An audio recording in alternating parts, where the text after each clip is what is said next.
The rain hit the windshield of my rental car like bullets, each drop exploding against the glass as I sat outside Riverside Memorial Chapel. Through the blur, I could see people in black suits filing into the building where my father's casket waited. My father, Captain Robert Hayes. The man who taught me to tie knots before I could tie my shoes, who showed me how to read the wind on water, who used to call me his little sailor. Before we jump back in, tell us where you're tuning in from, and if this story touches you, make sure you're subscribed, because tomorrow I've saved something extra special for you.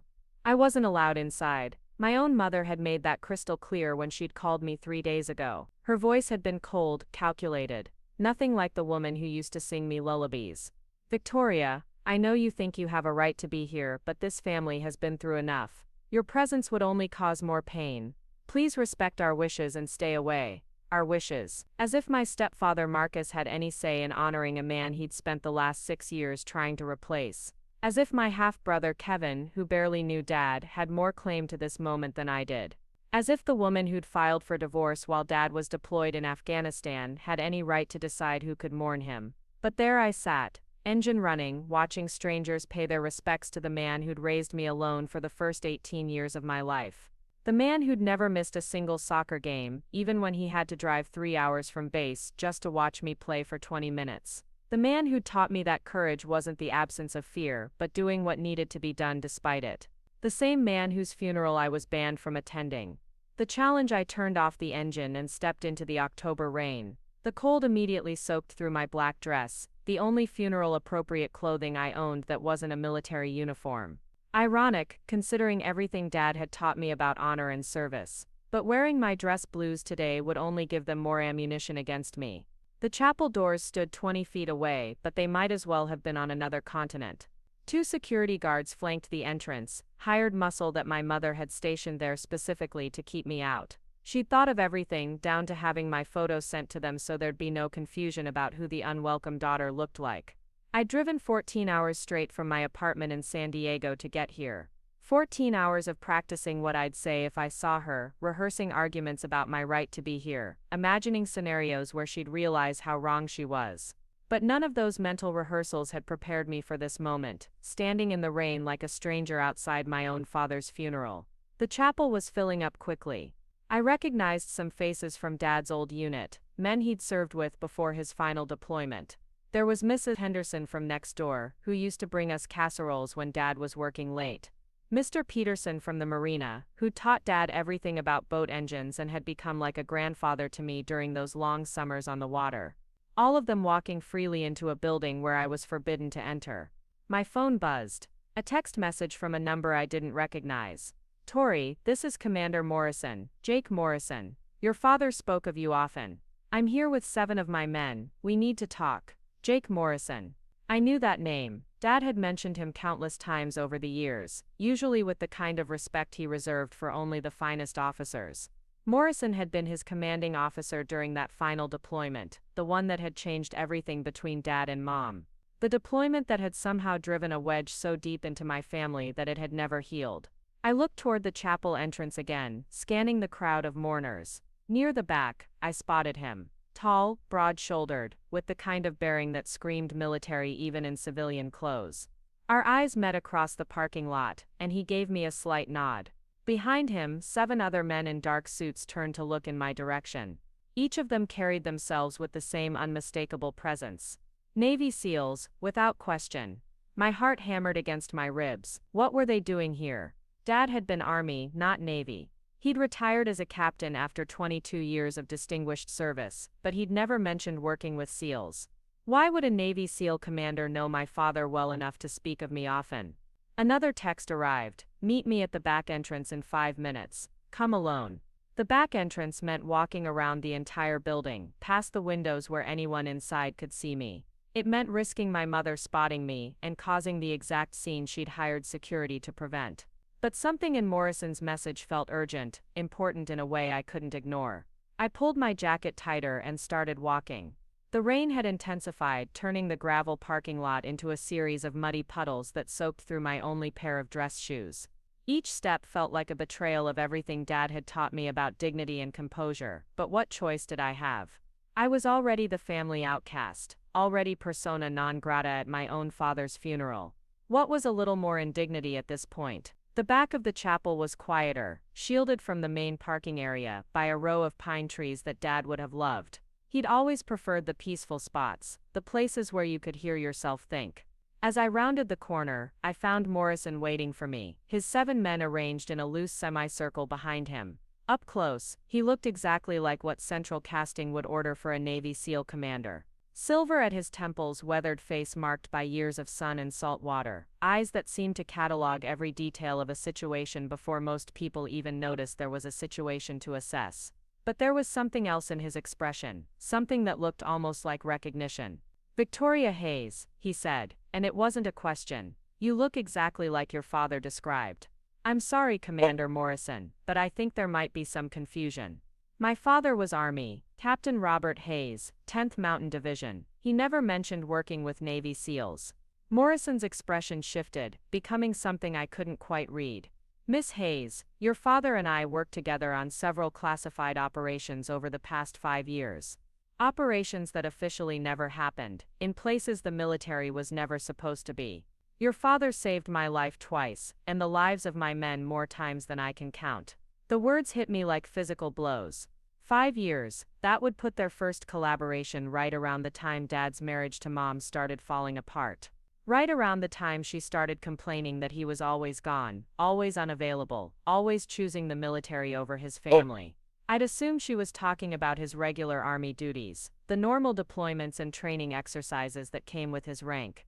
But classified operations, joint missions with Navy SEALs. Dad had never said a word. "I don't understand," I managed. He was supposed to be retired. He'd put in his 22 years. He was working as a consultant for the Defense Department. Nothing operational. "Cover story," Morrison said simply. "Robert Hayes was one of the finest soldiers I've ever served with, and when we needed someone with his particular skill set for delicate situations, he answered the call. Every time." Behind Morrison, one of his men stepped forward.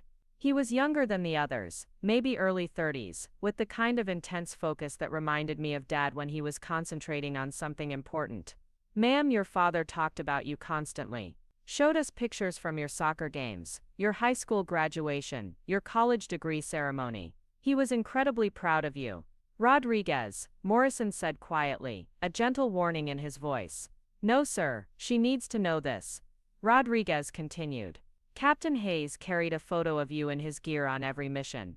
Said his daughter was the strongest person he'd ever known, that she could handle anything life threw at her. Said you got that strength from him, but you made it better by adding compassion." I felt tears starting to build behind my eyes, and I fought them back. Dad had been proud of me. Even during those final years when our conversations had grown shorter and more strained, when he'd seemed distant and preoccupied, he'd been carrying my picture with him into whatever dangerous places he'd been going. "Why are you telling me this?" I asked. Morrison exchanged glances with his men, some kind of silent communication passing between them. "Because your father made us promise something, Miss Hayes. He made us promise that if anything ever happened to him, we'd make sure you knew the truth about what he'd been doing. About why he couldn't tell you or your family. About why he chose to keep serving even after his official retirement." "What truth?" "The truth about Operation Ghostwater. The truth about what happened in Syria 18 months ago. The truth about why your father was awarded the Navy Cross in a ceremony so classified that only 12 people in the entire world know it happened. The Navy Cross, the second highest military decoration awarded by the United States Navy. An honor so significant that recipients usually had their names etched in history, their stories told for generations. But a classified Navy Cross. For an Army officer? None of this made sense. "I think you have me confused with someone else," I said, but even as the words left my mouth, I knew they weren't true. Morrison knew too much about me, about Dad, about our family dynamics. This wasn't a case of mistaken identity. "Miss Hayes, 3 months ago your father was diagnosed with stage 4 pancreatic cancer. He chose not to tell your family because he didn't want his final months to be about pity or desperate medical interventions.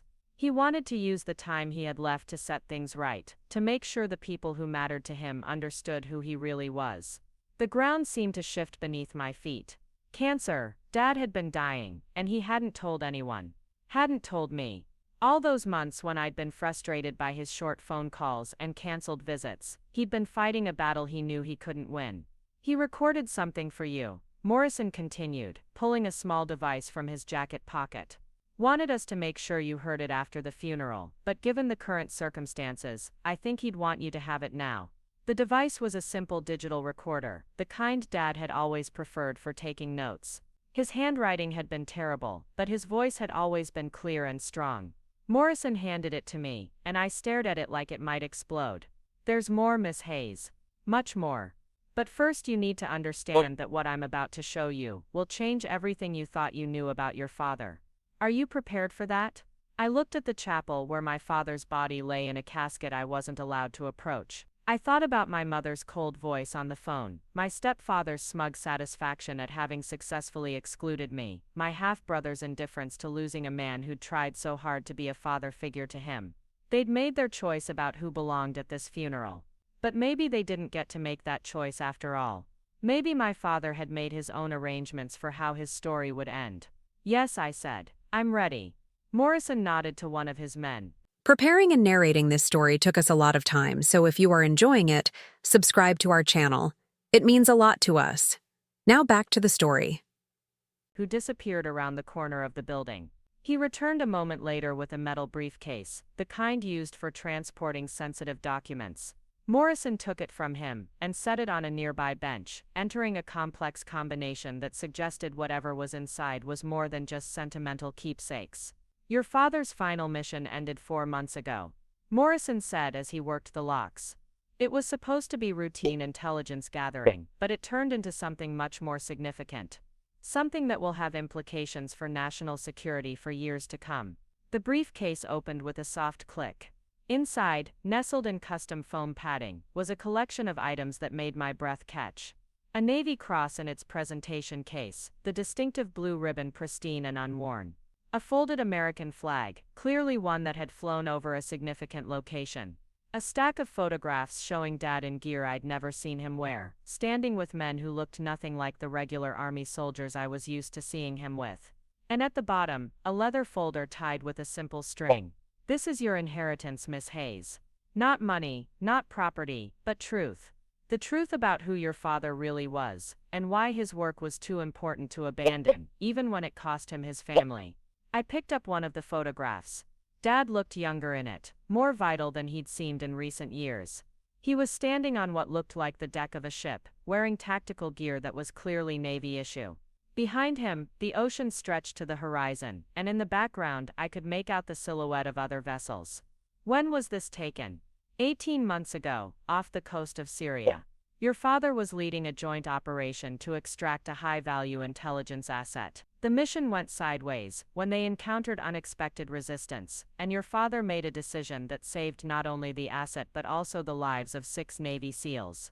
Morrison pointed to the other men in the photograph. 3 of those SEALs are standing behind me right now. The other 3 couldn't make it to the funeral because they're currently deployed, but they sent their regards and their promise that your father's sacrifice will never be forgotten. Sacrifice. The word hung in the air between us like a challenge. What sacrifice had Dad made that I'd never known about? What price had he paid for his service that had been invisible to his family? Commander Morrison, I appreciate what you're trying to do here, but my father was a good man who served his country honorably. I don't need secret missions and classified medals to be proud of him. I just need to be able to say goodbye to him properly. I understand that, Miss Hayes. But your father specifically asked us to make sure you understood that his final years weren't about choosing the military over his family. They were about choosing to protect his family by doing work that no one else could do. Morrison closed the briefcase and looked directly at me. Your father's final mission prevented a terrorist attack that would have killed thousands of American civilians. The intelligence he gathered led to the disruption of 3 separate terror cells operating on America. His work saved lives, Miss Hayes. Lots of them. I felt something cracking inside my chest, some wall opening around my anger at Dad's absence during those final years. If what Morrison was saying was true, then everything I'd believed about why Dad had grown distant was wrong. He hadn't been choosing duty over family. He'd been choosing to protect his family by doing work that only he could do. Why couldn't he tell? Why the secrecy? Because the work he was doing put him in contact with some very dangerous people. People who wouldn't hesitate to target families to get leverage over their enemies. By keeping you in the dark, by letting you believe he was just a consultant pushing papers, he was keeping you safe. Rodriguez stepped forward again. Ma'am, your father talked about you during every mission. Worried about whether you were happy, whether you felt abandoned, whether you'd forgive him someday for not being able to explain why he had to stay away. But he never wavered in his belief that protecting you was worth any personal cost. The rain had stopped without me noticing, and weak sunlight was beginning to filter through the clouds. Around us I could hear the sound of car doors closing as more people arrived for the funeral. The funeral I still wasn't allowed to attend. What am I supposed to do with this information? I asked. My mother has made it clear that I'm not welcome. My family doesn't want me here. Knowing the truth about Dad's work doesn't change that. Morrison smiled for the first time since we'd started talking. Miss Hayes, your father was a lot of things, but he was never naive about family politics. He knew exactly what happened today, knew your mother would try to exclude you. That's why he made very specific arrangements. He pulled out his phone and showed me a document displayed on the screen. It was a legal paper, stamped and notarized, dated just 6 weeks ago. Miss Hayes, meet your father's appointed funeral representative. As a veteran who died in service to his country, Captain Robert Hayes had the right to designate who would oversee his military honors ceremony. He chose you. I stared at the document trying to process what I was seeing. What does that mean? It means you outrank your mother when it comes to decisions about your father's funeral. It means the military honors portion of this service can't proceed without your approval. And it means, Morrison's smile widened, that we have every right to be here, because we're here at the request of the designated funeral representative. For the first time in 3 days, I felt something that might have been hope stirring in my chest. Dad had known. Even dying, even fighting cancer alone, he'd known exactly what would happen, and he'd made sure I wouldn't be left standing in the rain outside his own funeral. There's more, Morrison continued. Your father's funeral arrangements included a provision for a full military honor guard. 8 Navy SEALs, specifically requested to escort his casket and present the flag to his next of kin. Next of kin? You, Miss Hayes. According to your father's final wishes, you are his designated next of kin for all military purposes. I felt tears starting to fall, and this time I didn't try to stop them. Dad had thought of everything. Even from the grave, he was still taking care of me, still making sure I knew I belonged. What do I need to do? Morrison gestured toward the chapel, where the funeral service would be starting soon. We need to go inside. Miss Hayes. All of us. And when the time comes for the military honors, you're going to be the one standing at attention while we present your father's flag. The flag of a true American hero. I looked at the 8 Navy SEALs standing before me. Men who had served with my father in places and situations I was only beginning to understand. Men who had come here, not because they had to, but because they made a promise to a fallen comrade. A promise to make sure his daughter knew the truth. Commander Morrison, will you help me understand something? Anything, Miss Hayes. Why didn't he just tell me himself? Why leave it to you? Morrison's expression softened. Because your father knew that hearing this from his fellow soldiers would carry more weight than hearing it from him. He knew you might think he was just making excuses for being absent. But when 8 Navy SEALs show up at your father's funeral to tell you he was a hero, Miss Hayes, that's not something anyone can argue with. I wiped the tears from my cheeks and straightened my shoulders. Dad had taught me to stand tall, to face whatever came with dignity and strength. Today, I was going to honor his memory by doing exactly that. Then let's go inside, I said. It's time to say goodbye to my father properly. As we walked toward the chapel entrance, I clutched the digital recorder Morrison had given me. Whatever Dad had recorded for me could wait until later. Right now, I had a funeral to attend, military honors to oversee, and a family to face. But I wasn't walking in alone. I was walking in with 8 Navy SEALs who had served with my father, who knew exactly who he was and what he'd sacrificed. When my mother saw us coming through those chapel doors, she was going to understand that she'd made a serious mistake when she tried to exclude me from this day. My father had made sure of that. The backstory: the security guards at the front entrance straightened when they saw us approaching. 8 men in dark suits moving with military precision, flanking a woman they'd been specifically hired to keep out. For a moment I thought they might actually try to stop us. The larger of the two guards, a thick-set man with the kind of build that suggested he'd spent time in law enforcement, took a step forward as if to block our path. Commander Morrison didn't break stride. He simply reached into his jacket and produced a leather wallet, flipping it open to reveal credentials that made both guards immediately step aside.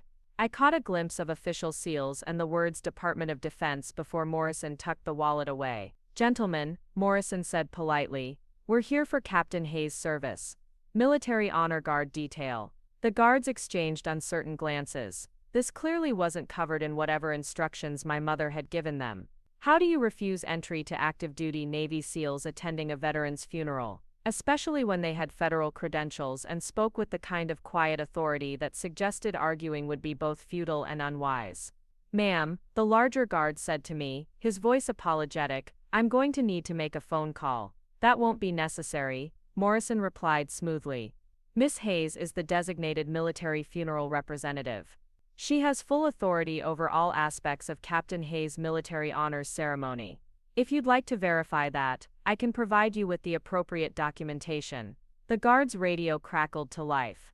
My mother's voice came through tight with anxiety. "Is everything secure out there? Has anyone tried to approach?" The guard looked at me, then at the 8 Navy SEALs, then at his radio.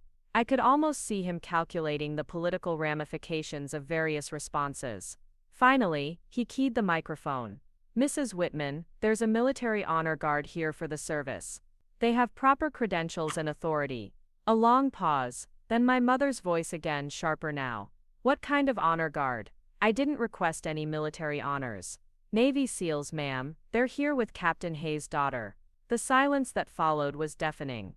I imagined my mother standing somewhere inside the chapel, her carefully orchestrated plans for a controlled private service suddenly falling apart. She'd probably assumed that Dad's military service was far enough in the past that no active duty personnel would attend. She'd certainly never expected that he'd made his own arrangements for military honors. Morrison stepped closer to the guard's radio. "This is Commander Jake Morrison, United States Navy. Captain Robert Hayes served with distinction in several classified operations over the past 5 years.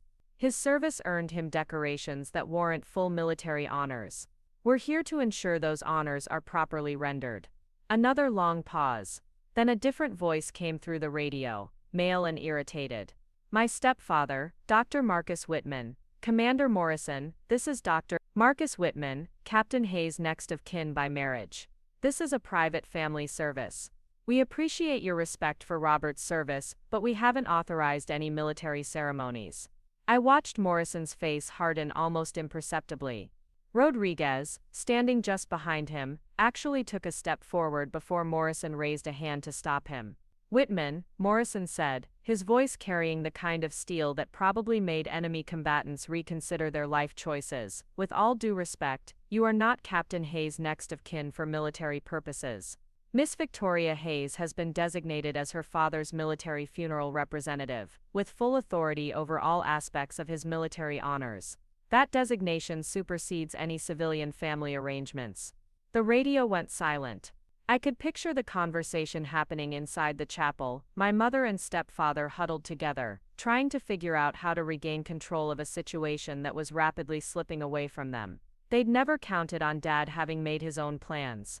They'd never imagined that the quiet, distant man of his final years had been orchestrating his own farewell. "Miss Hayes," the guard said quietly, "they're asking if you have documentation of this designation." Morrison was already reaching into his briefcase. He pulled out an official-looking folder and handed it to the guard, who opened it carefully. I watched the man's eyes widen as he read whatever was inside. "These appear to be in order," the guard said into his radio. "Official DoD paperwork designating Miss Victoria Hayes as military funeral representative for Captain Robert Hayes. Everything's properly notarized and authenticated." The response came from my mother this time, her voice brittle with barely controlled anger. "Let them in. But I want to speak with Commander Morrison immediately." As we walked through the chapel doors, I felt the weight of dozens of eyes turning toward us. The mourners who had filled the pews twisted in their seats to watch our procession. Some faces I recognized from Dad's old unit, and they nodded respectfully when they saw Morrison and his men. Others were clearly family friends and neighbors, People who knew about the family dynamics and were watching this unexpected development with obvious fascination. The chapel itself was smaller than I'd expected, with dark wood pews and stained glass windows that cast colored light across the assembly. At the front, Dad's casket sat draped with an American flag, surrounded by floral arrangements that spoke to a life well lived and broadly respected. For a moment, seeing him there made everything else fade away. This was my father, the man who'd raised me, who'd taught me everything important I knew about life and honor, and doing the right thing even when it was hard. My mother appeared at my shoulder before I'd made it halfway down the aisle. She looked exactly as she had 3 years ago when I'd last seen her, perfectly put together in the way that money and careful attention to appearance could achieve. Her black dress was designer, her jewelry tasteful but expensive, her makeup flawless despite what must have been a stressful morning. "Victoria," she said quietly, "we need to talk, now after the service, Mom." I replied, not taking my eyes off Dad's casket. "Right now, I need to pay my respects to my father." "Your father is being honored appropriately," she hissed.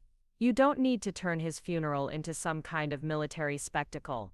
Morrison stepped smoothly between us. "Mrs. Whitman, I presume, Commander Jake Morrison. Your late husband spoke of you often." My mother's expression flickered with something that might have been curiosity. "Robert never mentioned working with any Navy personnel." "No, ma'am, he wouldn't have.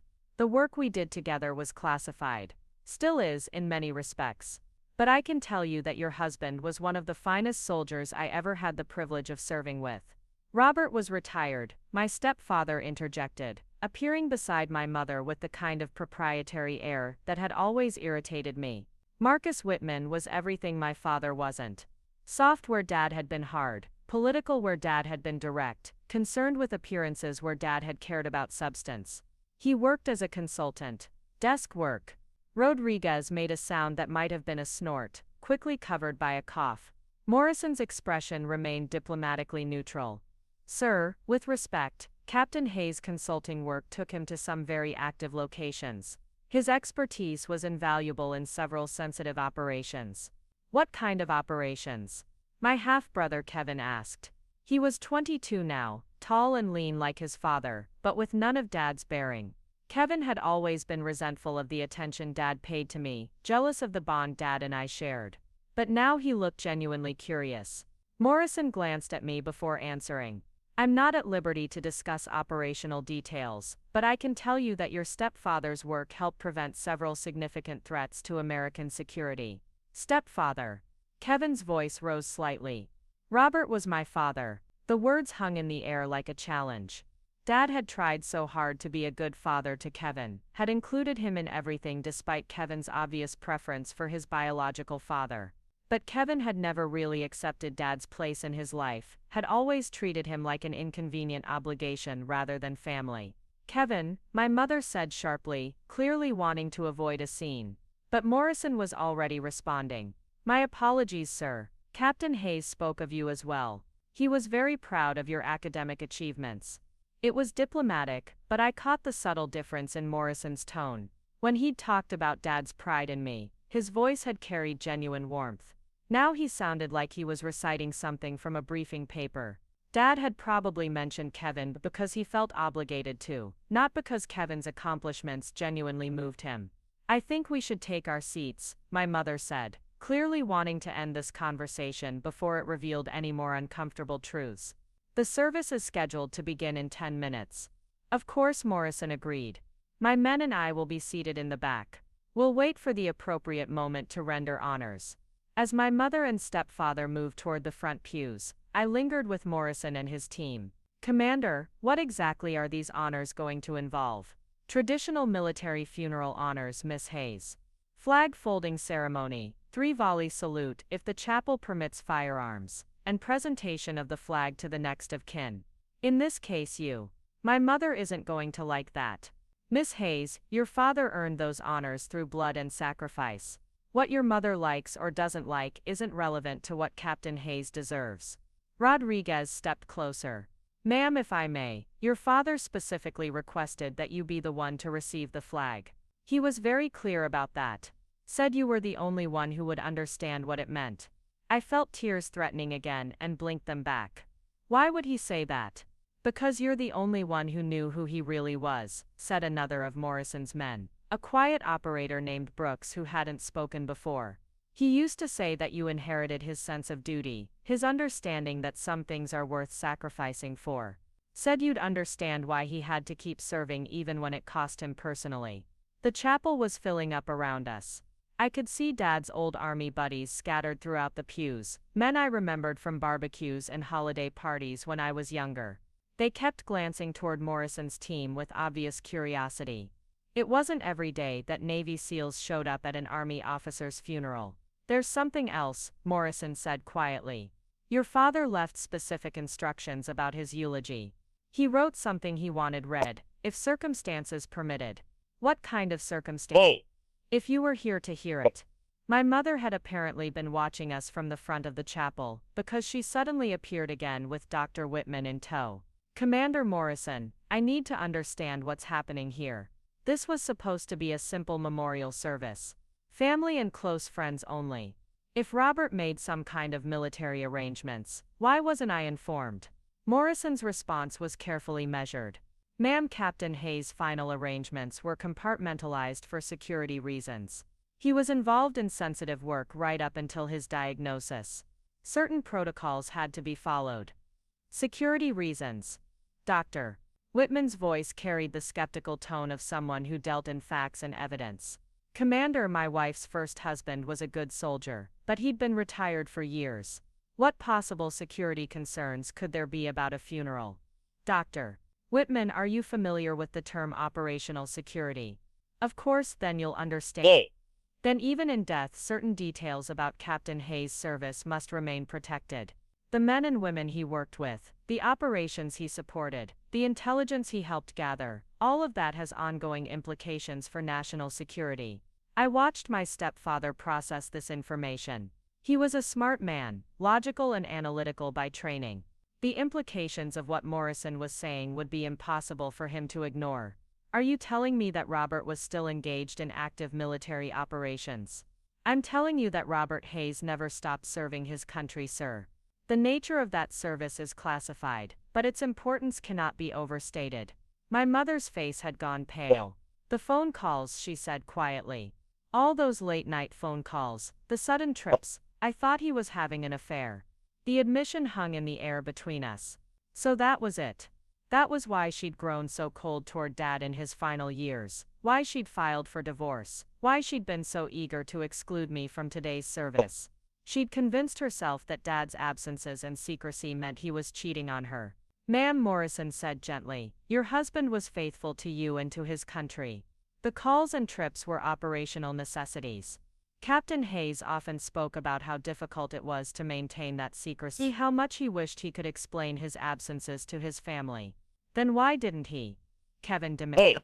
If it was all so noble and important, why couldn't he just tell us what he was doing? Rodriguez answered before Morrison could stop him. Because telling you would have put you at risk, son. The people Captain Hayes was working against don't play by rules. They target families. They use wives and children as leverage. By keeping you in the dark, he was keeping you safe. Safe from what? My mother asked. Morrison and Rodriguez exchanged glances. Finally Morrison spoke. Mrs. Whitman, your husband's final operation involved dismantling a terror cell that was planning attacks on American soil. The intelligence he gathered led to the arrest of 14 suspects, and the prevention of at least 3 separate attacks that would have killed hundreds of civilians. The chapel had grown quiet around us. Other mourners were clearly listening to our conversation, and word was spreading through the pews in whispers and meaningful looks. This was no longer just a funeral for a retired Army officer. This was becoming something much more significant. When? My mother whispered. The operation concluded 4 months ago. Captain Hayes was diagnosed with cancer 6 weeks later. He chose to keep his illness private so that his final weeks wouldn't be overshadowed by his health crisis. He died alone, my mother said. And for the first time her voice cracked with something that sounded like genuine grief. No, ma'am. Morrison replied firmly. Captain Hayes died, knowing that his final mission had saved lives, that his service had mattered, and that his sacrifice would be remembered by the men who served with him. He didn't die alone. He died surrounded by the respect and gratitude of everyone who knew what he'd accomplished. My stepfather had been silent during this exchange, but now he spoke up. Commander Morrison, I owe you an apology, and I owe Robert's memory better than what I've given it. I didn't understand. No apology necessary, sir. Captain Hayes understood that his family couldn't know what he was doing. He never blamed anyone for their questions or their frustration. The chapel's sound system crackled to life, and the funeral director's voice filled the space. Ladies and gentlemen, we'll be beginning Captain Hayes' memorial service momentarily. Please take your seats. As we moved toward the pews, Morrison handed me a folded piece of paper. Your father's eulogy, he said quietly. He asked that you be the one to decide whether it should be read. I unfolded the paper carefully. Dad's handwriting filled the page, the same precise script I remembered from birthday cards and school permission slips. The heading read, "For Tori, if she's there to hear it." My hands shook as I read the first few lines. It wasn't a traditional eulogy at all. It was a letter to me, an explanation for everything I'd never understood about his final years. An apology for the distance that had grown between us, and a promise that everything he'd done had been motivated by love for his family and his country. I looked up at Morrison. He really planned all of this. Every detail, Miss Hayes. Your father was a strategist by training and by nature. He knew exactly how today would unfold, and he made sure you'd have everything you needed to understand his choices. The funeral director was taking his position at the podium, preparing to begin the service. Around us, the chapel had filled to capacity. Word of the military presence had clearly spread, because I could see people standing along the walls and gathered in the back.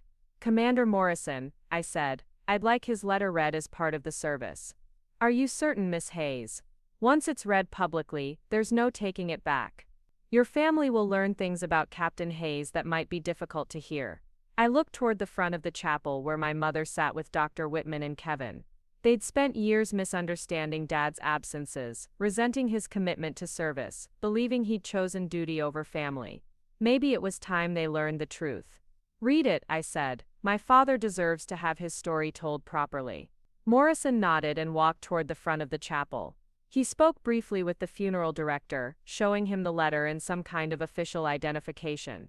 After a moment, the funeral director stepped aside, and Morrison took his place at the podium. Ladies and gentlemen, Morrison said, his voice carrying easily through the chapel's sound system, before we begin the formal memorial service. I have been asked to read a letter from Captain Robert Hayes. This letter was written specifically for his daughter Victoria, but Captain Hayes requested that it be shared publicly if circumstances warranted. A murmur ran through the crowd. This was clearly not part of the planned program, and people were shifting in their seats with anticipation. Morrison unfolded Dad's letter and began to read. My dearest Tori, if you're hearing this, it means I'm gone and you're sitting in a chapel somewhere, probably wondering why your old man made everything so complicated. I'm sorry for that, sweetheart. I'm sorry for a lot of things. His voice was steady and clear, but I could hear the emotion underneath. These weren't just words on a page. This was a final conversation between a father and daughter, mediated by a man who had clearly cared deeply about both of them. I know you've had questions about why I was away so much in recent years, why I seemed distant, why I couldn't explain where I was going, or what I was doing. I know your mother had questions too, and I know my silence hurt all of you. I glanced toward the front pew, where my mother was sitting rigidly upright, her hands clenched in her lap. The truth is that I was asked to continue serving my country in a capacity that required absolute secrecy. I was working with some of the finest soldiers I've ever known, on operations that I can't fully describe even now. What I can tell you is that this work was necessary, that it protected American lives, and that it required sacrifices from everyone involved. Morrison paused, looking out over the assembled mourners. The chapel was absolutely silent now, everyone hanging on every word. Tori, I want you to know that every day I was away, every mission I couldn't talk about, every phone call I had to cut short, it was all motivated by love. Love for you, love for your mother and Kevin, love for this country that gave us all the freedom to live safe and peaceful lives. The tears I'd been holding back finally started to fall. This was the explanation I'd needed for years, the reassurance that Dad's distance hadn't been about not caring enough about us. It had been about caring too much to put us at risk. Morrison continued reading, his voice growing stronger with each paragraph. Dad's letter went on to describe his pride in my accomplishments, his regret about missing important moments in my life, his hope that someday I would understand why he'd made the choices he had. By the time you hear this, Morrison read, you'll have met Commander Morrison and his men. These are the finest soldiers I've ever served with, and they've become like family to me. They've promised to make sure you know the truth about what we did together, about why it mattered, and about how proud I am to be your father. The letter concluded with a message that felt like Dad was speaking directly to me across whatever divide separates the living from the dead. Tori, you are stronger than you know, braver than you believe, and more capable than you imagine. You got those qualities from me, but you made them better by adding compassion and wisdom. I'm counting on you to use those gifts to make the world a little better than you found it. I love you, sweetheart. Always have, always will. Your father, Captain Robert Hayes. Morrison folded the letter carefully and stepped away from the podium. The silence in the chapel was absolute, broken only by the sound of quiet crying from various parts of the congregation. I looked toward my mother and saw that she was weeping openly, all her careful composure finally cracking.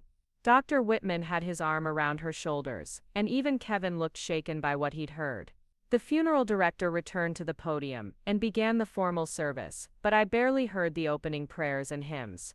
My mind was reeling with everything I'd learned in the past hour. Dad hadn't been distant because he didn't care. He'd been distant because he cared too much to put us in danger. Everything I'd resented about his final years had actually been evidence of how much he loved us. As the service progressed, I found myself studying the faces of Morrison and his men. These were the people who had known the real Dad, who had seen him in action, who had witnessed the courage and dedication that had defined his final years. They were my connection to the part of his life that had been hidden from the rest of us. When the formal service concluded, Morrison and his team stood as one and began moving toward the front of the chapel. It was time for the military honors, the ceremony that would finally give Dad the recognition he deserved. And I was going to be the one to receive the flag on behalf of a father whose true legacy was finally being revealed. The struggle, the silence that followed Dad's letter, stretched like a held breath across the chapel. I could feel the weight of 100 gazes, some sympathetic, others curious, all of them reassessing everything they thought they knew about Captain Robert Hayes. My mother remained motionless in the front pew, her shoulders rigid with what I recognized as barely controlled emotion. Dr. Whitman kept his arm around her, but his attention was fixed on Morrison and his team, his analytical mind clearly working through the implications of what we'd all just heard. The funeral director, a thin man with kind eyes who'd probably overseen thousands of these ceremonies, looked uncertain about how to proceed. This wasn't the quiet, controlled service my mother had planned. The presence of 8 Navy SEALs, and the reading of that letter had transformed Dad's funeral into something larger, more significant, and definitely more complicated than anyone had anticipated. Morrison caught my eye, and nodded slightly toward the back of the chapel. I understood. It was time for us to step outside and prepare for the military honors ceremony. But as I stood to leave my pew, my mother's voice cut through the silence. Victoria, wait. Her voice was different now, softer somehow, stripped of the cold authority she'd wielded when she'd called to ban me from the service. I turned to face her, and for the first time in years, I saw something in her expression that looked like the woman who'd raised me during those early years, when Dad was deployed. Mom? She stood slowly, her hands shaking slightly as she gripped the back of the pew. I need to understand something. Commander Morrison, you said Robert was working classified operations. How classified? Morrison's response was measured, diplomatic. Ma'am, I can't discuss operational details, but I can tell you that Captain Hayes held security clearances at the highest levels. His work was compartmentalized on a need-to-know basis. But you knew him well enough to be here today. You knew about Victoria, about his family situation. That suggests a level of personal relationship that goes beyond professional cooperation. She was right, and I could see Morrison recognizing that he'd revealed more than he'd intended. My mother might have been hurt and confused by Dad's secrecy, but she wasn't stupid. Years of being married to a military officer had taught her how to read between the lines of careful official language. Ma'am? Morrison replied carefully. Your husband saved my life on 2 separate occasions. In our line of work, that creates bonds that extend beyond professional obligations. What line of work? Kevin interjected. He'd been quiet since Morrison read Dad's letter, but now he looked genuinely engaged for the first time since I'd known him. You keep talking around it, but what exactly were you and Robert doing that was so dangerous? Rodriguez shifted uncomfortably beside Morrison. I could see the internal struggle on his face, the tension between operational security and the desire to honor a fallen comrade by telling his family the truth about his service. Sir, Rodriguez said finally, your stepfather was part of a joint task force focused on counterterrorism operations. We worked together to identify and neutralize threats to American interests, both domestically and overseas. Neutralize, Dr. Whitman repeated slowly. That's a euphemism, isn't it? The chapel had grown quiet again, mourners straining to hear this unexpected conversation. I realized that we were providing them with a level of drama they'd never expected from a funeral service. But there was no stopping it now. Too much truth had already been revealed for anyone to pretend we could return to polite memorial platitudes. Dr. Whitman, Morrison said, I think this conversation might be better held in private. No, my mother said firmly. No more privacy, no more secrets. Robert spent the last years of his life keeping secrets from his family, and look where it got us. His own wife thought he was having an affair. His daughter was banned from his funeral. If you want to honor his memory, then honor it with truth. I felt a surge of something that might have been pride. This was the woman who'd raised me, the one who'd taught me to demand honesty even when it was uncomfortable. For years Dad's secrecy had driven a wedge between them, had poisoned their marriage and fractured our family. Maybe it was time for that secrecy to end. Morrison looked at me, clearly seeking guidance. I nodded slightly. He was right that this conversation belonged in private, but my mother was also right that our family had suffered enough from secrets. Mrs. Whitman, Morrison said slowly, the work we did involved identifying terrorist cells operating within the United States. Your husband's expertise in intelligence analysis made him invaluable in tracking communications, following money trails, and predicting attack patterns. But he was retired, Kevin protested. He wasn't active duty anymore. Retirement from active duty doesn't mean retirement from service, Brooks said quietly, especially when you have skills that can save lives. So the consulting work, my mother said, her voice gaining strength as understanding dawned, that was all cover. Captain Hayes officially worked as a defense consultant, but his real assignments took him to some very dangerous places to gather intelligence that couldn't be obtained through normal channels. I watched my mother process this information, saw her mentally reviewing years of interrupted dinners, canceled plans, and unexplained absences. All the evidence she'd interpreted as signs of Dad pulling away from his family was actually evidence of him putting himself at risk to protect that family. The business trips to Denver, she said suddenly. He went to Denver 6 times last year, said it was meetings with defense contractors. Rodriguez and Morrison exchanged glances. Ma'am? Rodriguez said carefully, I can't discuss specific locations, but I can tell you that several of Captain Hayes' assignments did require him to establish cover identities for extended periods. Cover identities. My mother's voice was flat now, the tone she used when she was trying to maintain control while her world shifted around her. My husband was living a double life. Your husband was serving his country, Morrison corrected firmly. The cover identity was necessary for operational security. Captain Hayes never stopped being the man you married. He just couldn't tell you about the work he was doing to keep you safe. Safe from what? I asked. The question had been building in my mind since Morrison first mentioned that Dad's secrecy was about protecting his family. What kind of threats were you dealing with that required that level of operational security? Morrison hesitated again, but this time it was Brooks who answered. Miss Hayes, the terrorist networks your father helped us dismantle weren't operating in caves overseas. They were here in American cities, planning attacks on American targets. And they knew how to use social media and public records to identify the families of people working against them. Meaning what? Meaning that if the wrong people had learned that Captain Robert Hayes of Riverside, Oregon, had a daughter named Victoria, who lived in San Diego, and worked as a graphic designer, you would have become a target. The words hit me like cold water. All those years I'd been hurt by Dad's emotional distance, frustrated by his reluctance to share details about his work, resentful of his absences. He'd been protecting me in the most fundamental way possible. By keeping me ignorant, he'd kept me invisible to people who wouldn't have hesitated to use me as leverage against him. How many people? Kevin asked quietly. Sir, how many people did these terrorist cells kill? The ones you stopped, what would they have done if Robert hadn't helped you catch them? The SEALs looked at Morrison, who seemed to be calculating how much he could reveal without violating classification protocols. The first network your stepfather helped us identify was planning coordinated attacks on 3 shopping malls during the holiday season. Conservative estimates suggested potential casualties in the thousands. A collective intake of breath went through the chapel. Even the mourners who'd been trying to pretend that they weren't listening were now openly staring at our group. The second network, Morrison continued, had acquired materials for a chemical attack on a major metropolitan water supply. Again, we're talking about potential casualties in the tens of thousands. And the third? My mother asked, her voice barely above a whisper. The third network was the one Captain Hayes infiltrated during his final operation. They were planning to target schools. Multiple schools, coordinated timing, maximum psychological impact. The silence that followed was deafening.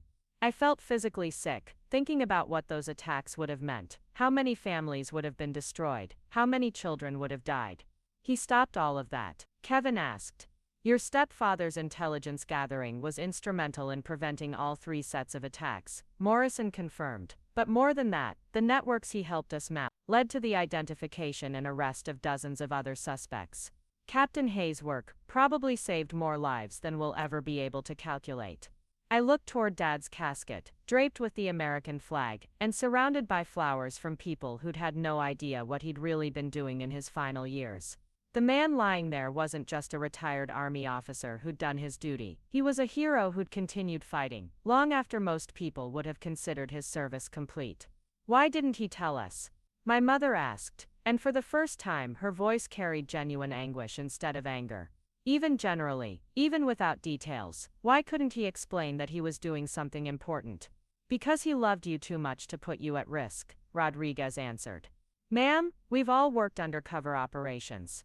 We know what it costs to maintain a false identity, to keep secrets from the people you care about most.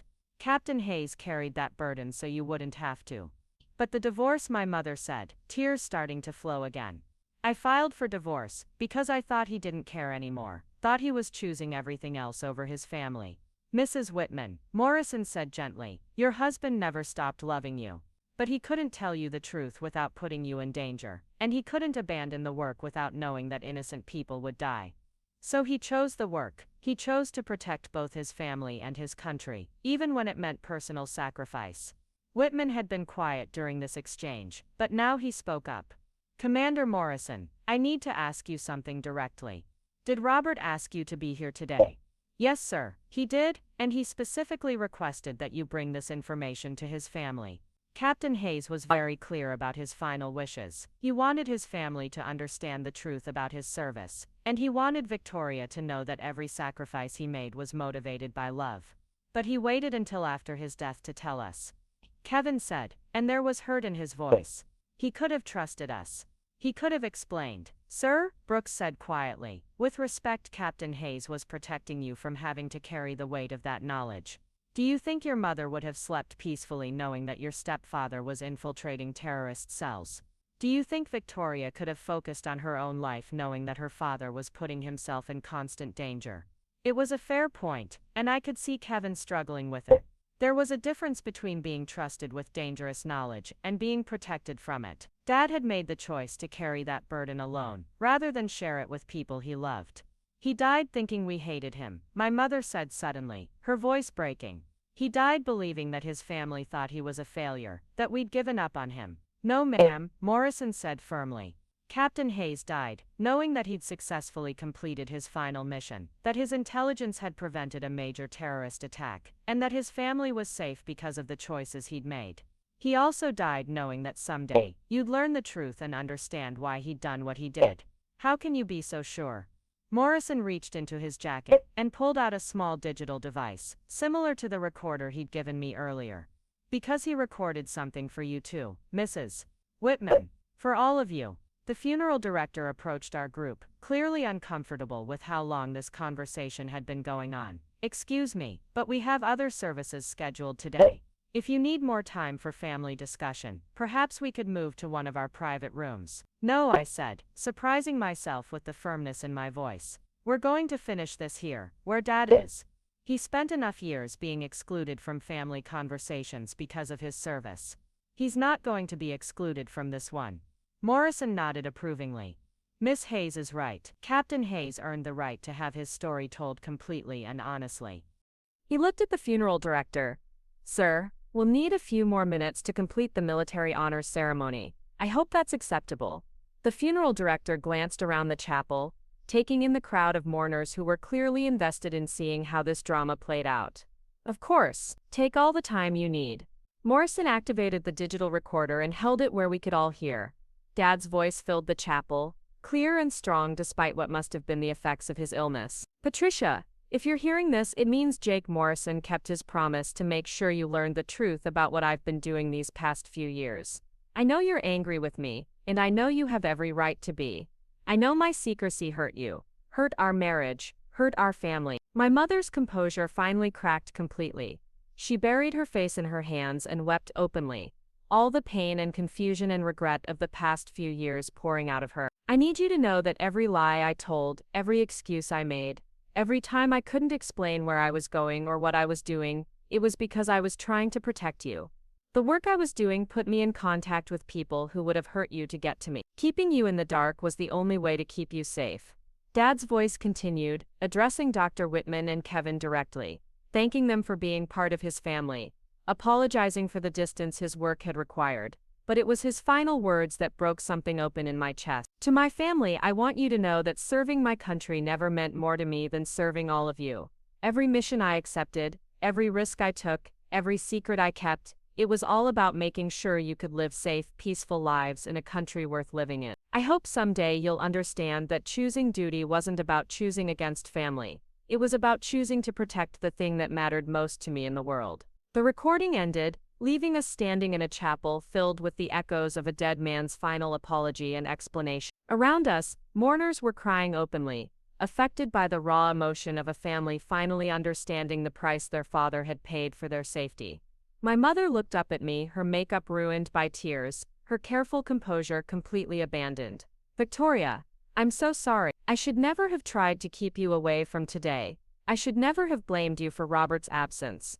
I was just so hurt, so confused. I know, Mom, we all were. Can you forgive me?" I looked at her, really looked at her, and saw not the cold woman who'd banned me from Dad's funeral, but the wife who'd been left to wonder why her husband was slipping away from her.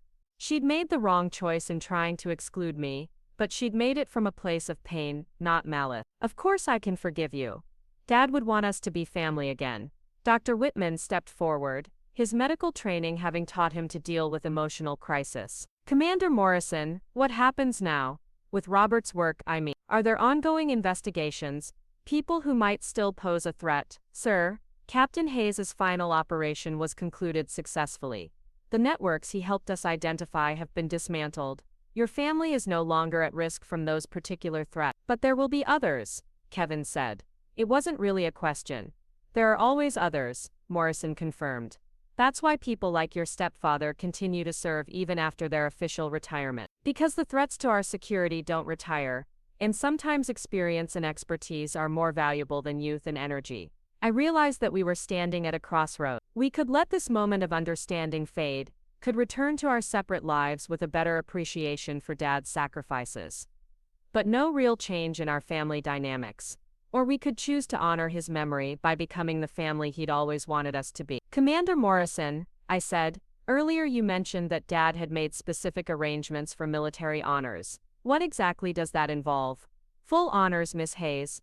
Flag folding ceremony, 3-volley salute, and presentation of the flag to the designated next of kin." "And that's me." "Yes, ma'am. Your father was very specific about that." I looked at my mother, at Dr. Whitman, at Kevin. They were all watching me, waiting to see what I would do with the authority Dad had given me. "I'd like to make a change to those arrangements. I want my mother to receive the flag with me. She was his wife for 6 years, and she deserves to be honored as such." My mother's eyes widened. "Victoria, you don't have to do that. Robert chose you. He chose me because he knew I'd make the right decision. And the right decision is for his family to stand together when we receive his flag. Morrison nodded approvingly. Captain Hayes would be proud of that choice, Miss Hayes. As we prepared to move outside for the military honors ceremony, I felt something shifting in the air around us. The secrets that had driven us apart were finally out in the open. The misunderstandings that had fractured our family were finally being resolved. Dad was gone, but his final gift to us was the truth that would allow us to heal. But I also sensed that there were still challenges ahead. The revelation of Dad's Secret Service had changed how we saw him, but it hadn't automatically resolved all the complicated emotions his absence had created. We still had work to do to rebuild our family relationships. We still had grief to process and forgiveness to work through. The struggle wasn't over. In many ways, it was just beginning. The breakthrough, the afternoon sun had broken through the Oregon clouds as we filed out of the chapel, transforming the cemetery from a gray, somber landscape into something that almost looked hopeful. The grass was still wet from the morning rain, and our footsteps left dark impressions in the soft earth as we made our way toward the graveside, where Dad's final resting place had been prepared. I walked beside Morrison, with his 7 men forming a precise formation behind us. My mother, Dr. Whitman, and Kevin followed, along with what seemed like half the congregation from the chapel. Word had clearly spread about what was happening, because people who'd been preparing to leave after the service were now gathering around the perimeter of the burial site, their curiosity overcoming whatever social conventions normally governed funeral etiquette. Miss Hayes, Morrison said quietly as we approached the grave, are you prepared for what's about to happen? Military honors can be emotionally overwhelming, especially given everything you've learned today. I looked ahead to where Dad's casket was positioned over the open grave, the American flag draped across it moving slightly in the afternoon breeze. Commander Morrison, I've been preparing for this moment my entire life. I just didn't know it until today. The cemetery workers stepped back as Morrison's team took their positions around the casket. Their movements were precise, practiced, the result of having performed this ceremony countless times for fallen comrades. But there was something different about their bearing today, something that spoke to personal investment rather than professional obligation. Rodriguez moved to the head of the casket and began to speak, his voice carrying clearly across the gathered crowd. We are here today to honor Captain Robert Hayes, United States Army, who served his country with distinction for 27 years of active and reserve duty. 27 years. I'd known about Dad's official military career, the 22 years he'd spent in active service before his retirement. But Morrison's team was counting the additional 5 years of classified work, the Secret Service that had ultimately cost him his life through the stress and exposure of his final mission. Captain Hayes was awarded the Bronze Star, the Purple Heart, the Combat Infantry Badge, and numerous other decorations during his official service. But today we also honor him for service that cannot be fully acknowledged in public, for sacrifices that saved American lives, and for dedication that continued long after most soldiers would have considered their duty complete. From the corner of my eye, I saw my mother step closer to Whitman, seeking support as the reality of Dad's true service record was publicly acknowledged. She'd been married to a decorated war hero and had never known it. The man she'd divorced for being emotionally unavailable had actually been one of the most highly decorated soldiers of his generation. Morrison stepped forward carrying a folded document that I recognized as the official citation for Dad's Navy Cross. By special arrangement with the Department of Defense, and in recognition of joint service operations that remain classified, Captain Robert Hayes was posthumously awarded the Navy Cross for extraordinary heroism in the face of enemy action. He began to read from the citation, his voice growing stronger with each sentence. For conspicuous gallantry and intrepidity at the risk of his life above and beyond the call of duty, while serving as intelligence liaison during Operation Ghost, Captain Hayes voluntarily entered hostile territory to extract critical intelligence regarding imminent terrorist threats to American civilian targets. When his extraction was compromised, Captain Hayes remained in position for an additional 72 hours, gathering intelligence that led directly to the prevention of multiple coordinated attacks. His actions were directly responsible for saving an estimated 3,000 American lives. 3,000 lives. The number hung in the air like a physical weight. Dad hadn't just been doing important work during those final years. He'd been doing work that had literally saved thousands of families from the kind of grief we were experiencing today. Brooks and Carter moved to opposite corners of the flag covering Dad's casket and began the traditional flag folding ceremony. Each fold was executed with mechanical precision, but I could see the emotion in their faces as they handled the colors that had draped their comrades' remains. The flag folding ceremony, Morrison explained to the crowd, represents the honor and sacrifice of all those who have served our nation. Each fold has meaning. Each crease represents a principle that Captain Hayes lived by throughout his military career. As the SEALs continued their careful folding, Morrison continued his narration. The first fold represents life. Captain Hayes lived his life in service to others, putting the welfare of his country and his family above his own comfort and safety. I watched my mother's face as she listened to this explanation. The woman who'd accused Dad of choosing duty over family was learning that his sense of duty had always been motivated by his love for his family. The second fold represents our belief in eternal life. Captain Hayes believed that his service would outlive his physical presence, that the safety he helped provide would protect future generations. Kevin was crying now, tears streaming down his face as he watched the ceremony unfold. For the first time since I'd known him, he looked like he truly understood what he'd lost when Dad died. Not just a stepfather who'd tried to be kind to him, but a genuine American hero who'd chosen to include him in his family. The third fold honors the veteran departing our ranks, and reminds us of Captain Hayes' dedication to defending our flag against all enemies. The folding continued, each movement deliberate and meaningful. I found myself thinking about all the times Dad had tried to teach me about honor and service, lessons I'd absorbed without fully understanding their significance. He'd been preparing me my entire life to understand this moment, to appreciate the weight of what military service really meant. The 13th and final fold, Morrison said as the flag became a tight triangle in Brooks' hands, represents our trust in God and our belief that Captain Hayes' service has earned him a place of honor in eternity. Brooks turned and presented the folded flag to Morrison, who accepted it with the kind of reverence reserved for sacred objects. Then Morrison turned toward me and my mother, the flag held precisely at chest level. On behalf of the President of the United States, the Department of Defense and the United States Navy, this flag is presented to the family of Captain Robert Hayes in recognition of his faithful and dedicated service to his country. But as Morrison extended the flag toward us, something unexpected happened. Instead of accepting it immediately, my mother stepped backward and looked directly at me. "Victoria," she said, her voice carrying clearly across the cemetery, "your father chose you to receive this flag. He chose you because you understand what it represents in a way that I'm only beginning to learn. I was wrong to try to exclude you from today, and I was wrong to resent your father's service. This flag belongs to you." The words hit me harder than any of the revelations about Dad's secret work. This wasn't just my mother acknowledging my right to be here.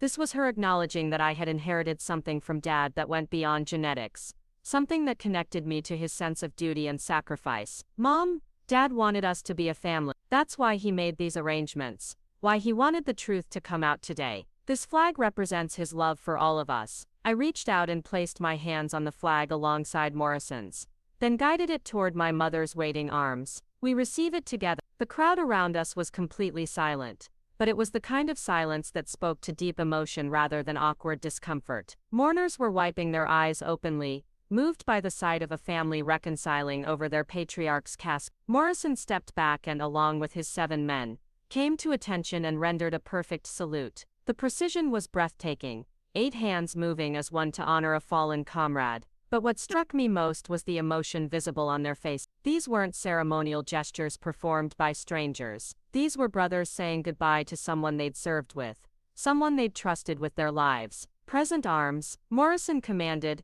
and 3 of his men raised rifles toward the sky. The traditional 3-volley salute cracked across the cemetery like thunder, each shot perfectly timed and executed. The sound echoed off the surrounding hills, a final military farewell that seemed to announce to the world that Captain Robert Hayes had completed his final mission. As the echoes faded, a figure approached from the edge of the crowd. I recognized him as Colonel James Patterson, one of Dad's oldest friends from his early Army days. Patterson was in full dress uniform, his chest covered with ribbons and decorations that spoke to a distinguished military career. "Commander Morrison," Patterson said formally, "I have been asked by the Secretary of the Army to present something to Captain Hayes' family." Patterson was carrying a presentation case, similar to the one that had held Dad's Navy Cross but larger and more ornate. He opened it carefully, revealing a medal I didn't recognize alongside an official-looking document. "Miss Hayes, Miss Whitman," Patterson said, "by special order of the Secretary of the Army,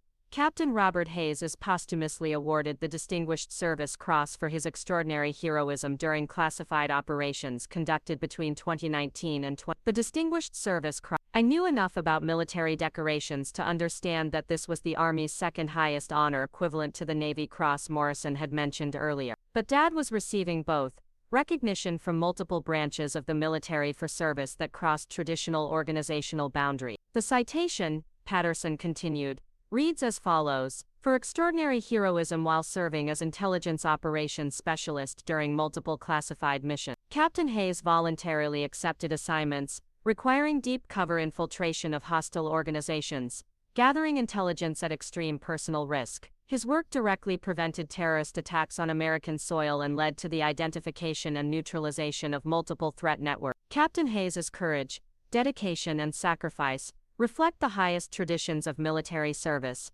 and bring great credit upon himself, the United States Army, and the United States of America. Patterson closed the presentation case and handed it to me personally. Miss Hayes, your father's commanding officers want you to know that his service will be remembered and honored for generations to come. The lives he saved, the attacks he prevented, the intelligence he gathered, all of it contributes to a legacy that extends far beyond any individual recognition. I accepted the case, feeling the weight of it in my hands. Not just the physical weight of the medal and document, but the emotional weight of finally understanding who my father had really been during those final years of his life. Colonel Patterson, my mother said suddenly, how long have you known about Robert's classified work? Patterson glanced at Morrison before answering, Mrs. Whitman, I've known about Captain Hayes's continued service since it began. I was his initial contact with the Joint Task Force, the person who first approached him about returning to active operations. You recruited him. Ma'am, Captain Hayes was recruited because he possessed a unique combination of skills and experience that made him irreplaceable for certain types of operations. His intelligence background,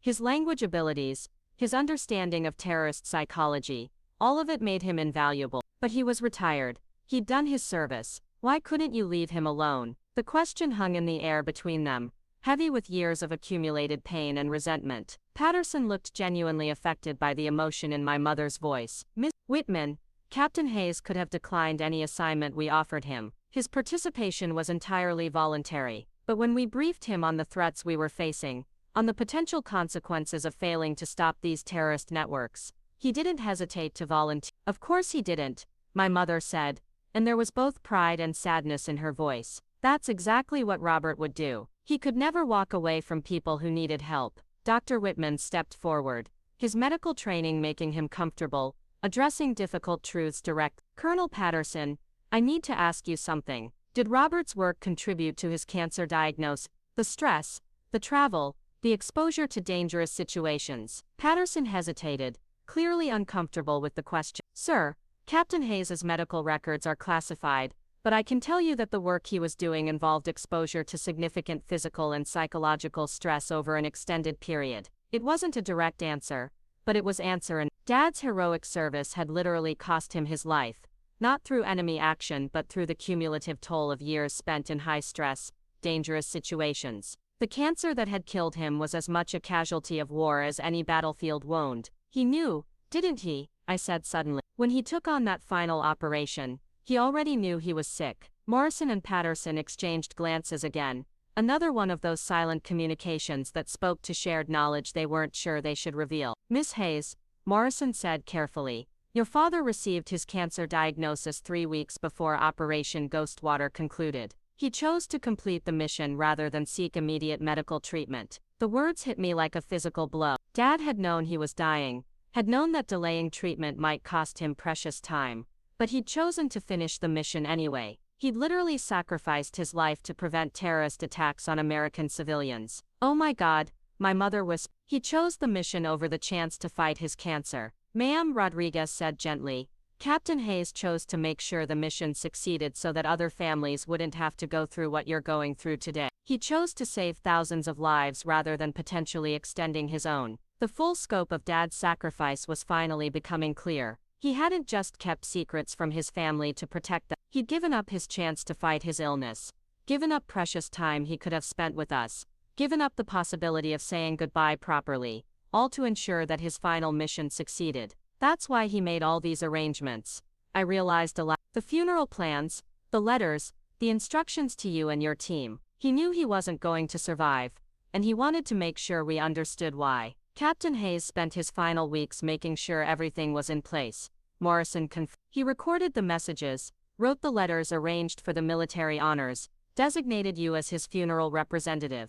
Every detail was planned to ensure that his family would learn the truth about his service. Kevin had been quiet during this exchange, but now he spoke up with something that sounded like awe in his voice. He was a real hero, not just someone who served, but someone who actually saved lives. Thousands of lives. Your stepfather was one of the finest soldiers I ever served with, Patterson said. But more than that, he was a man who understood that true service sometimes requires sacrifices that others will never fully appreciate. As we stood around Dad's grave, surrounded by the evidence of his heroism and sacrifice, I felt something settling into place in my heart. The anger I'd carried about his emotional distance, the resentment about his absences, the confusion about his priorities, all of it was dissolving in the face of understanding what he'd actually been doing with his final years. He hadn't been choosing duty over family. He'd been choosing to protect his family and thousands of other families by doing work that only he could do. Every secret he'd kept, every lie he'd told,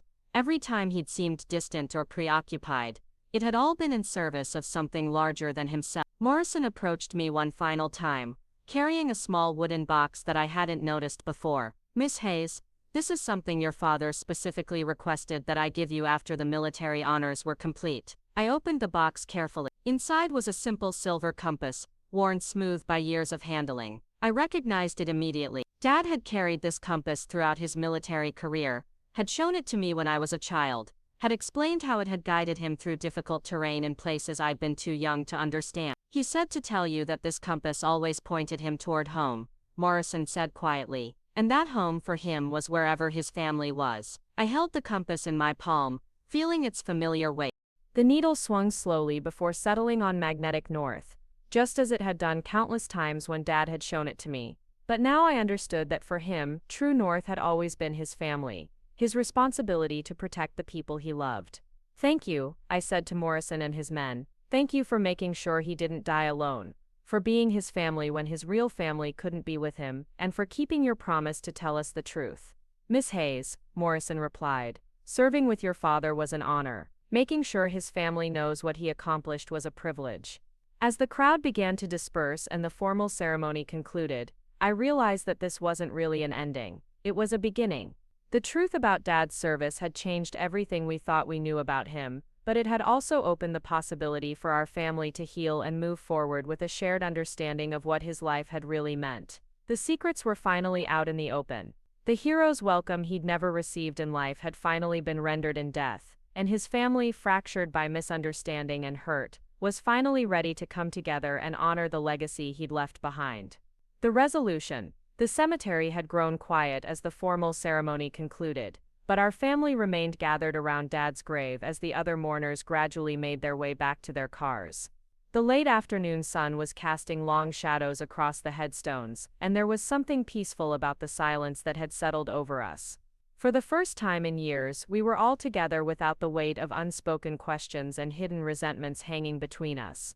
My mother stood holding the folded flag against her chest, her fingers tracing the crisp edges where Morrison's team had folded it with such precision. Dr. Whitman had his arm around her shoulders, but he was looking at me with an expression I'd never seen from him before. It took me a moment to recognize it as respect. Victoria, he said quietly, I owe you an apology. Several apologies, actually. I spent years thinking your father was just a stubborn old soldier who couldn't let go of his military past. I encouraged your mother to see his absences and secrecy as selfish behavior. I was completely wrong about who he was. The admission surprised me. Dr. Whitman had always been polite to me, but distant, clearly viewing me as a complication from his wife's previous marriage rather than as family. But there was genuine remorse in his voice now, and something that might have been the beginning of actual affection. You couldn't have known, I replied. None of us could have known. That was the whole point of the secrecy. But I should have given him the benefit of the doubt. Your father was many things, but he was never selfish. I should have recognized that his behavior had to have an explanation that was consistent with his character. Kevin stepped closer to our group, his eyes red from crying but his voice steady. I want to say something too. I spent years resenting Robert for trying to be my father when I already had one. I was rude to him, dismissive, ungrateful. And all that time he was out there risking his life to keep people like me safe. He paused, struggling with emotions that were clearly new territory for him. I don't know how to live with knowing that. I don't know how to process the fact that I treated a genuine American hero like he was just some guy who'd married my mother. Morrison, who had been standing quietly nearby while his men secured their equipment, approached our family group. Kevin, if I may, your stepfather never expected gratitude for his service. He understood that the work he was doing required sacrifices from his entire family, not just from him. He knew that his absences were hard on everyone, especially you and Victoria, but he could have explained, Kevin said. Even in general terms, he could have helped us understand that he was doing something important. Sir, with respect, explaining would have put you at risk. The terrorists your stepfather was tracking weren't amateurs. They had sophisticated intelligence networks, and they knew how to use family members as leverage against their targets. By keeping you ignorant of his work, Captain Hayes was protecting you from becoming weapons that could be used against him. Rodriguez joined the conversation, his voice carrying the weight of personal experience. Kevin, we've all worked undercover operations. We know what it costs to lie to the people you love, to maintain false identities, to keep secrets from your own family. Captain Hayes carried that burden so you wouldn't have to. I watched my half-brother process this information, saw him beginning to understand that Dad's emotional distance hadn't been about not caring enough about us. It had been about caring too much to put us at risk. Commander Morrison, my mother said suddenly, I need to ask you something. Robert's cancer, his final illness. Could it have been treated successfully if he'd sought help immediately instead of completing that last mission? The question hung in the air between us like a challenge. Morrison looked uncomfortable, clearly aware that his answer would have profound implications for how we processed our grief. Mrs. Whitman, I'm not a doctor and Captain Hayes' medical records are classified. But I can tell you that pancreatic cancer is notoriously difficult to treat even under the best circumstances. Early detection improves outcomes, but it's never a guarantee. That's not what I asked, my mother pressed. I asked whether he might have had a chance if he'd prioritized his health over his mission. Morrison exchanged glances with Patterson, who had remained with us after presenting Dad's Distinguished Service Cross. Finally, Patterson spoke. Mrs. Whitman, Captain Hayes consulted with military medical personnel when he received his diagnosis. He was advised that immediate treatment would give him approximately a 20% chance of extending his life by 12 to 18 months. Completing the mission would reduce those odds, but not eliminate them entirely. So he chose the mission knowing it probably meant giving up his chance to fight the cancer. Ma'am, Captain Hayes chose to ensure that Operation Ghostwater succeeded, knowing that failure would result in terrorist attacks that could kill thousands of American civilians. He made a calculated decision that the lives of those potential victims were worth more than his own slim chance of survival. The weight of Dad's final sacrifice was staggering. He hadn't just risked his life in service to his country. He'd knowingly given up his best chance to fight his illness in order to complete a mission that would save other families from the grief we were experiencing. My God, Dr. Whitman said quietly. He was dying and he spent his final weeks making sure other people would live. Dr. Whitman, Brooks said respectfully, that's exactly the kind of man Captain Hayes was. He never calculated his own welfare into his decision-making process when lives were at stake. I felt something shifting inside my chest, some final piece of understanding clicking into place. Dad hadn't been absent from our lives because military service was more important to him than family. He'd been absent because protecting innocent families was so important to him that he'd sacrifice his own family time to ensure their safety. Commander Morrison, I said, what happens now? With Dad's work, I mean. Are there other operations continuing, other soldiers doing what he was doing? Miss Hayes, I can't discuss ongoing operations, but I can tell you that the threat networks your father helped identify have been significantly disrupted. His work will have implications for national security for years to come. And the other families, the wives and children of the soldiers doing this kind of work, do they know what their husbands and fathers are really doing? Morrison's expression grew somber. Most don't, Miss Hayes. Most can't. The security requirements haven't changed just because your father's mission is complete. I thought about those other families, probably struggling with the same questions and resentments that had plagued us for years. Wives wondering why their husbands seemed distant, children feeling abandoned by fathers who couldn't explain their absences. All of them carrying the burden of misunderstanding while their loved ones carried the burden of secrecy. Is there anything we can do to help them? My mother asked, apparently thinking along the same lines I was. Some way to support other military families dealing with classified deployments. Patterson smiled for the first time since he'd arrived. Mrs. Whitman, there are several organizations that provide support to military families, including those dealing with classified situations. Your husband actually contributed to some of those programs, both financially and through volunteer work when his schedule permitted. Of course he had. Even while maintaining operational security about his own work, Dad had been finding ways to help other families navigate the challenges of military service. It was exactly the kind of thing he would do, caring for others even while he couldn't fully care for his own family's emotional needs. I'd like to get involved in that, I said. I'd like to find ways to honor Dad's memory by helping other military families. Victoria, my mother said, I'd like to do that too. Together if you're willing. The offer surprised me. My mother and I had been estranged for years, our relationship complicated by our different perspectives on Dad's military service. But now, with the truth finally revealed, we had an opportunity to rebuild our connection around something Dad would have valued. I'd like that, Mom. I think Dad would want us to support each other and support other families going through what we went through. Morrison reached into his jacket and pulled out a business card. Miss Hayes, Mrs. Whitman, if you're serious about getting involved in military family support, I can put you in touch with some organizations that could use your help. Organizations that understand the unique challenges faced by families of soldiers doing classified work. As the afternoon continued, more details about Dad's service emerged through conversations with Morrison's team. We learned about his linguistic abilities, how his fluency in Arabic and Farsi had made him invaluable for certain operations. We learned about his psychological profile, how his calm demeanor and analytical mind had made him perfect for undercover work. We learned about his reputation among his peers, how soldiers throughout the military community had respected his expertise and integrity. Each revelation added another layer to our understanding of who Dad had really been during those final years. He hadn't just been going through the motions of consulting work. He'd been operating at the highest levels of military intelligence, using skills and experience that had taken decades to develop. There's something else, Morrison said, as the sun began to set over the cemetery. Captain Hayes asked me to give this to his family, after everything else had been explained. He handed me a sealed envelope, heavy paper with my father's precise handwriting on the front. For my family when they're ready to understand.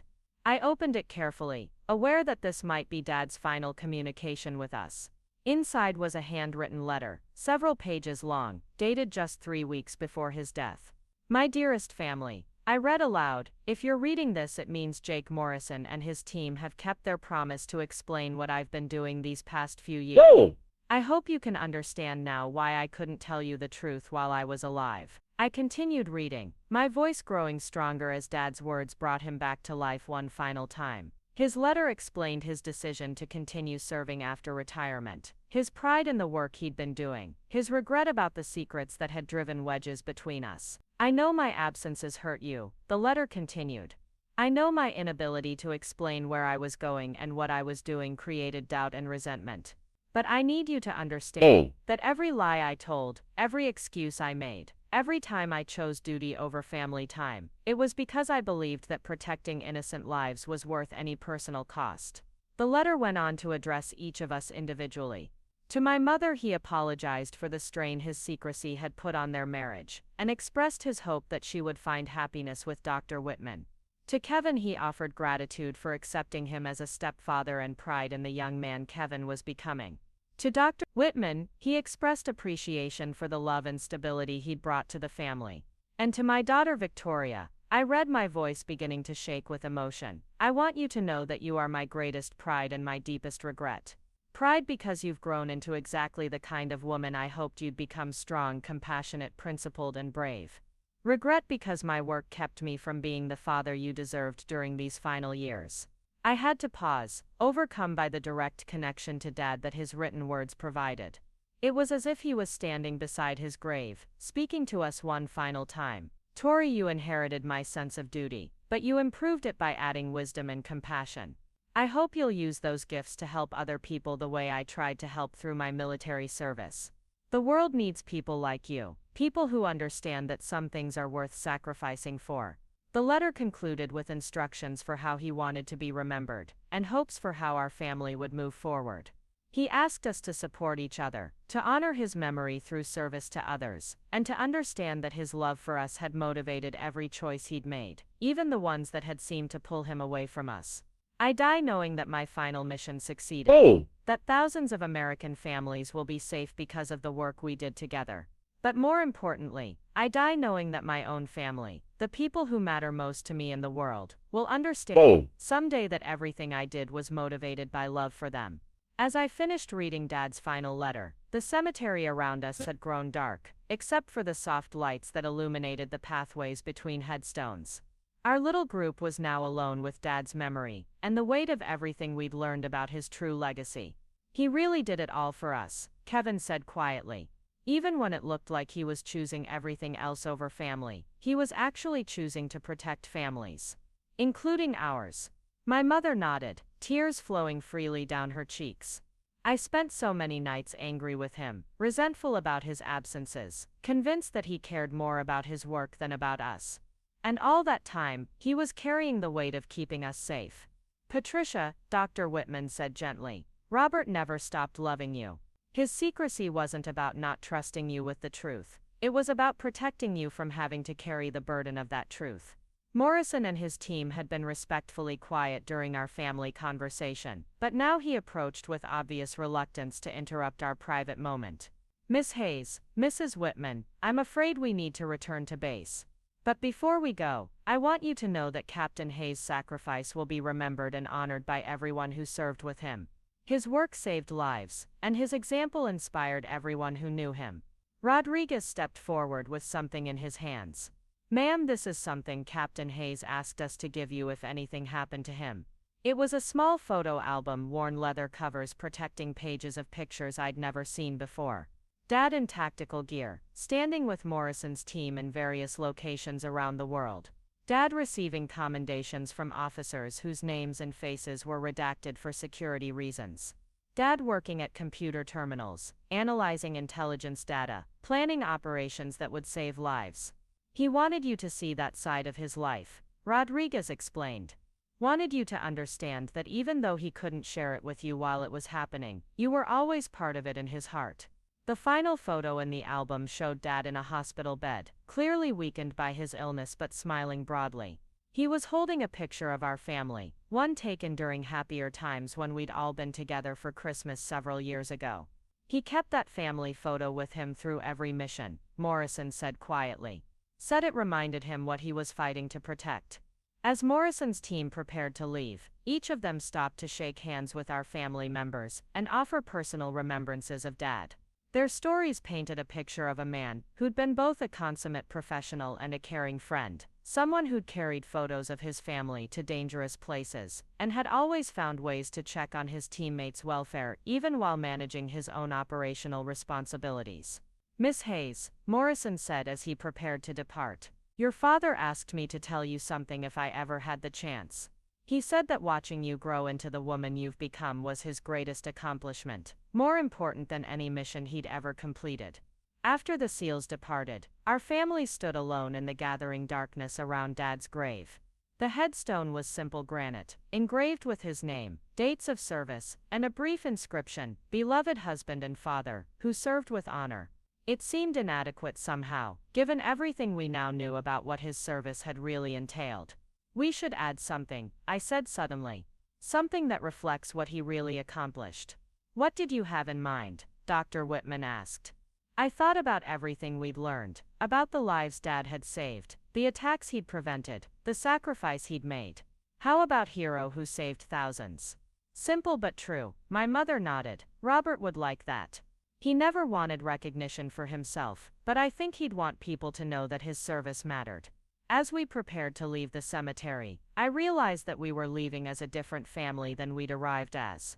The secrets that had driven us apart were finally gone. The misunderstandings that had poisoned our relationships were finally resolved. Dad's death had been devastating, but his final gift to us was the truth that allowed us to heal. Victoria, my mother said, as we walked toward our cars, I know we have a lot of work to do to rebuild our relationship. I know I hurt you badly by trying to exclude you from today, but I hope you'll give me the chance to make things right. Mom, we both made mistakes. We both let our pain about Dad's absence drive us apart. But I think he'd want us to focus on moving forward together, rather than dwelling on what went wrong. 6 months later, I stood in the office of the Military Family Support Center in Portland, Oregon, reviewing applications from families seeking assistance with the unique challenges of classified military service.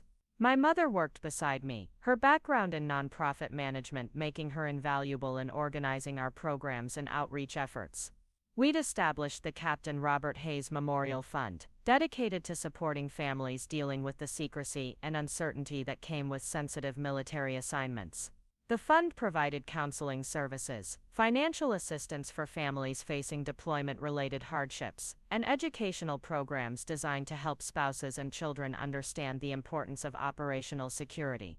Morrison visited occasionally, checking on our progress, and sharing stories about Dad that helped us continue building our understanding of his final years. Through him, we'd connected with other military families, dealing with similar challenges, creating a network of support that Dad would have been proud to see. Kevin had changed majors from business to international relations, inspired by learning about Dad's work to become interested in national security himself. He'd applied for internships with the State Department and the Defense Intelligence Agency, hoping to follow in Dad's footsteps by serving his country in whatever capacity his skills would allow. Dr. Whitman had begun volunteering at the VA hospital, using his medical expertise to help veterans dealing with the physical and psychological aftermath of military service. He'd told me that understanding Dad's sacrifice had given him a new appreciation for what military families endured, and he wanted to find ways to give back to the community that had given so much for our security. The work we were doing wasn't glamorous, but it was meaningful.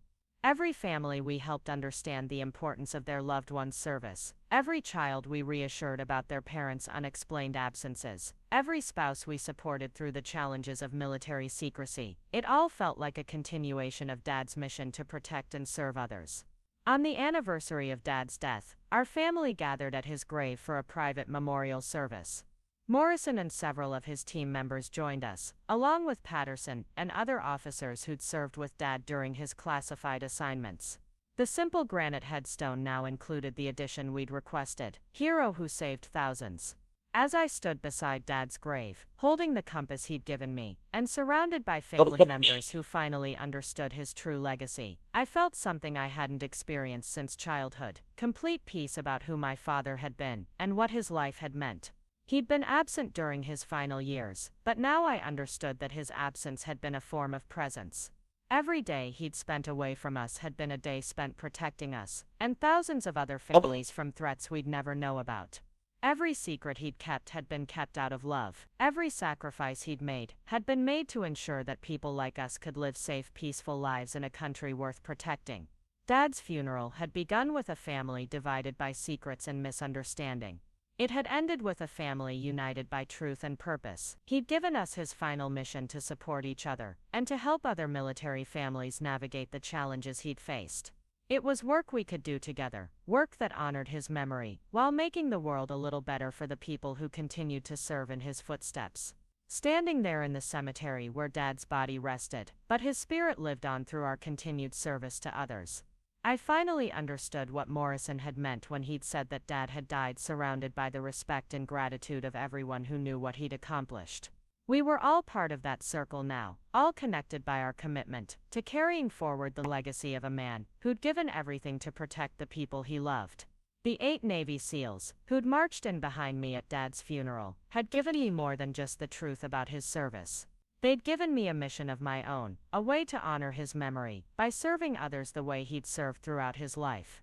It was the greatest gift any father could give his daughter, a purpose worthy of the sacrifices he'd made to protect it.